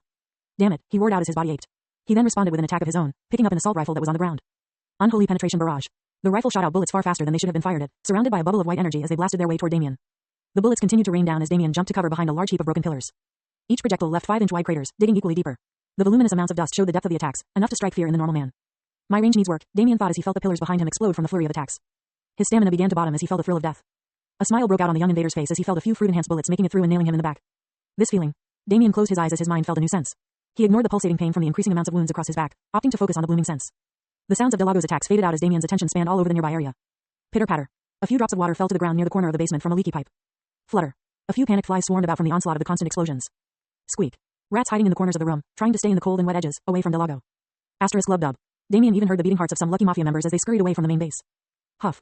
He then felt the heavy breathing of the wounded Delago who continued his barrage of attacks. Damien's eyes opened as the newfound sense expanded through the dark room. He stood up with little worry and turned to Delago. Giving yourself up? Very good, die. The man unloaded the hundreds of penetration rounds onto Damien with a crazy grin. Damien took a deep breath and let his body move on his own. Delago's eyes widened as he saw Damien's body dance through the barrage of bullets, bending and twisting in perfect angles to dodge the hail of bullets. Such fluid movements continued without end as the young man slowly walked ahead, his body dodging every single bullet with ease. Delago gulped and roared out, impossible. Damien now stood a meter from Delago as his hand shot out to grab the gun in the mobster's hand. A sound of pixelation boomed through the damp halls as the firearm exploded into tiny metallic pieces. Even the bullets had been crushed into tiny cubic pieces. Delago's eyes widened in pain as Damien's left foot slammed onto his knee, bending it to an unnatural degree, and causing him to fall to his knees. Damien's hand grabbed him by the throat, his eyes gleaming with confidence. I thank you for boosting my strength, he said. Delago's breathing hastened as he felt the shadow of death envelop him. Why are you doing this? Just to train yourself? Damien saw the madness fill the man's eyes as he replied in an emotionless tone. You killed my mom. Delago frantically waved his hands, trying to buy himself some time. Wait, you mean from Rendition Island? Renaissance. Delago nodded like a chicken pecking rice. Right, I just did what I was told, I wasn't my doing. Damien's eyes narrowed into the desperate man's face. What do you mean? Delago started tweeting like a bird, telling everything he knew. It happened 8 years ago. This man came to our family and almost killed us all. He gave us a chance to live by raiding a small, no-name island and so we did. I swear, the rainbow fish was just an excuse to calm the marine base down so they'd accept the bribe more easily. It really wasn't my fault. Who told you to do it? Damien questioned with an icy tone. Delago gulped. I never saw his face. Damien scanned his eyes with his newfound observation, not feeling any hints of a lie. Crumble. Noah.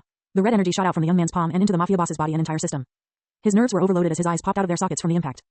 Splatter. His body shook and eventually exploded like a grape as Damien stepped out of the bloody shower. The strong metallic smell of blood pervaded the atmosphere, leaving a silent Damien pondering with a complicated expression. So close to avenging his mother and yet so far. To be continued. Author's Corner. Images. https://discord.gg/adishboob6q. Chapter 10. Tumultuous Seas. Published by Ranobes. One Piece. Path to Power. 2,600 words. It was 7 years ago when Damien felt the pain of losing a loved one. It ate his soul at the start, and yet he was able to bury it under the guise of training and growth. That anger and hatred were bottled up and placed to the side. He used the excuse of training himself to haphazardly raid the Gambino family. There weren't many backup plans in place. He simply attacked with great offense and was able to break right into their core, even facing their leader. It was a reckless attack that fortunately bore fruits, but the reality was that his bottled up anger had burst out after 7 years and he wanted to kill the man behind his mother's death. Unfortunately, things did not turn out as black and white as he had hoped. An unknown variable. He could have been lying, came a thought from Sybil. Maybe there was someone who wanted my home island laid to waste, but who? The world government? He shook his head, opting to take upon more immediate concerns. Damien's red pupils stared at the puddle of red littered with the pieces of flesh that were once the great head of one of the 5 families of the West. He slowly stabilized his breathing and thought over the battle. His body ached with the deep holes over his back and chest from Delago's attacks. It was his first clash with another fruit user and he was certainly caught off guard. The cakewalk he expected was surely wrong. Patui he spat out a wad of blood as his bones creaked from his stretching. I need to be more careful next time, he told himself. But it seems I did get quite the reward for my recklessness. Damien expanded his mind like before and felt the same feeling. It was like a new sense beyond his body that could capture the surroundings in great detail. Every slight movement, even if it was an insect, was caught under this perception. It was a sixth sense. Is this observation hockey? He muttered, rightfully so. Yes, Damien, hockey tends to bloom in times of great conflict and in the heat of battle, congratulations. Damien nodded at Sybil's comments. Why does it feel so familiar? It was odd, there was an air of familiarity with this supposed sixth sense. Hockey is found in all living things, this is true in every single world. Even in your previous life. Damien remained silent, allowing Sybil to continue. The laws of reality, or what your people called the laws of physics, binds natural order. Though it was far tighter on your Earth, they were still there. Observation hockey is the easiest to awaken as it appears throughout random times of life. What do you mean? She answered immediately, like when you feel someone watching you from afar, and you turn around and someone was indeed watching you. Or when you feel something will happen and it does. All these are some of those random times observation hockey appears. Even the advanced application of future sight occurs in what I believe your scientists called déjà vu. It's just an instinct that can be so much more. She closed off by saying, however, to awaken it at 14 years of age is quite rare. It seems you have a talent for observation hockey passed down from my parents. Damien finished the sentence. Well anyways, let's go find the treasury. Elsewhere in West Blue. What do you mean El Pavor Island is in shambles? Someone attacked that Delago guy? Send men over and grab their entire chain of power before the other families get to it first. Similar orders rang out throughout the underworld of the West Blue as the entire sea was shaken. Naturally, these words reached the ears of the Marines as well. 10 minutes later. Gambino family treasure chamber. Damien glanced at the piles of gold and banknotes that decorated the room. The golden hue was bright enough to make any man greedy for money. But what Damien's eyes were glued to were the items on the pedestal at the center of the room. He saw a jug of liquid, a book, a sword, and 3 devil fruits. The jugs were that of alcohol, finely aged and considered quite expensive. He then picked up a book and smiled at the title which read, Rokushiki Manual. It was a complete guide to train in the 6 Navy styles of the following. 1. Soru, shave. 2. Geppo, moonwalk. 3. Shigen, finger pistol. 4. Tekai, iron body. 5. Rankyaku, tempest kick. 6. Kami, paper body. A.N. They will be referred to in their English names beyond this. Nice stuff, I guess Delago wasn't lying about having found the manual, Damien said. Though his attention was diverted elsewhere. It was a dark-colored sword in the shape of a katana. A purple electricity pattern was printed on its blade. Looking closely, the blade seemed to pulse as if it were alive. Damien glanced at the name card placed on the pedestal that stood out from the dull and dusty surroundings.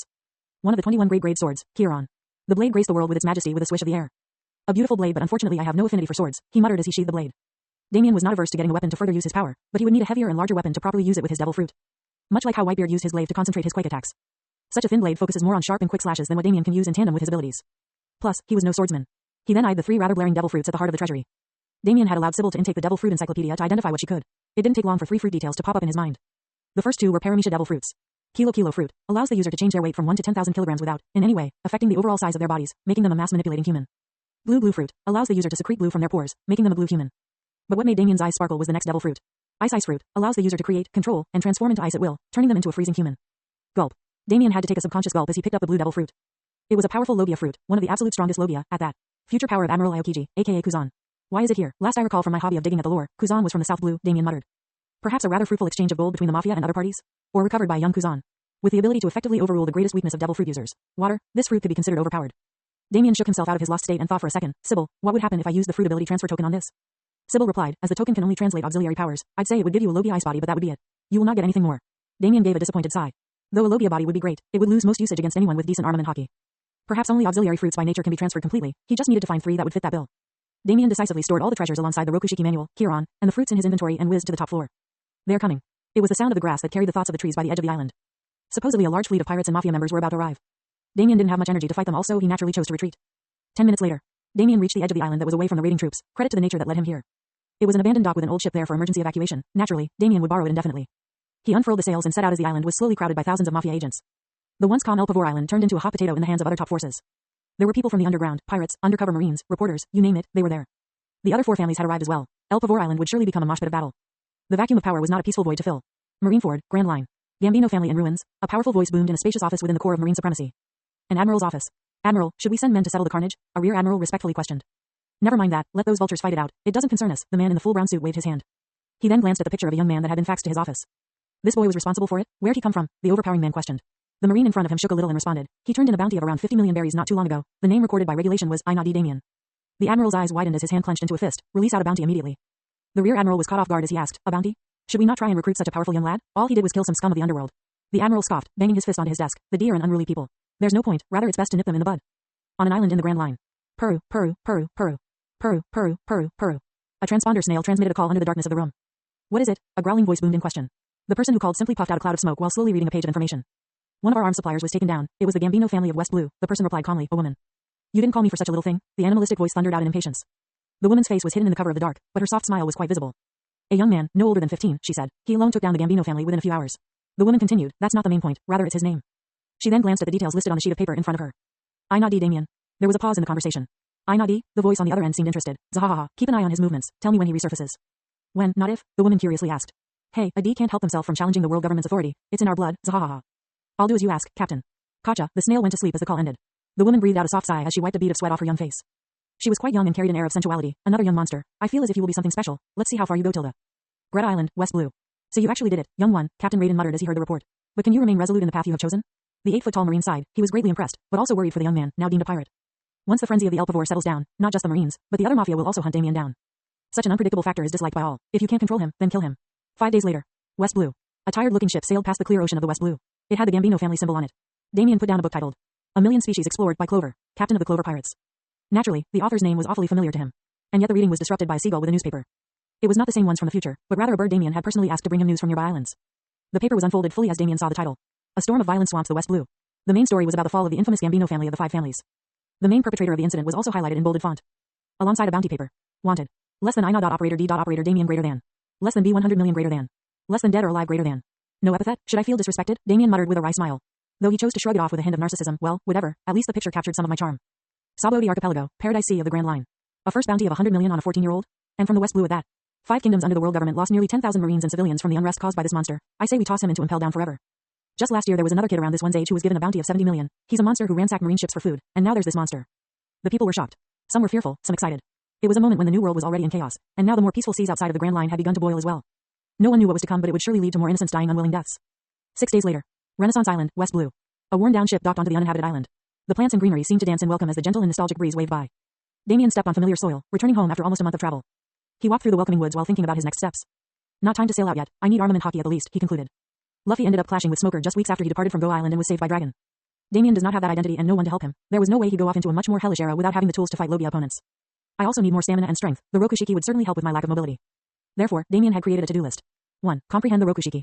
2. Attain armament hockey. 3. Further improve his physical capabilities as much as possible. The first two were a must to sail out into the Grand Line. The latter was more of as much as possible situation. Damien felt that around 2 years of wait would be enough and naturally resumed his thorough training once again. To be continued. Author's Corner. 100 million is pretty big, but it's a combination of upsetting the West Blue and leading to the death of tens of thousands from the riled up mafia families. Images. https://discord.gg/adishboob6q. Chapter 11. A Fated Meeting. Published by Ranobes. One Piece. Path to Power.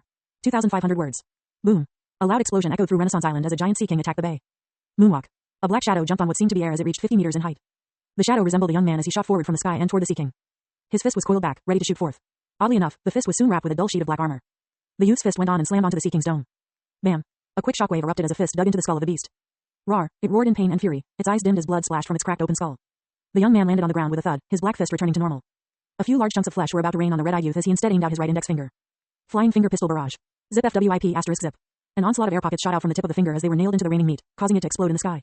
This way, not even a speck of dirt landed on the young man's body, allowing him to casually walk away. He had medium-length black hair with red streaks running down the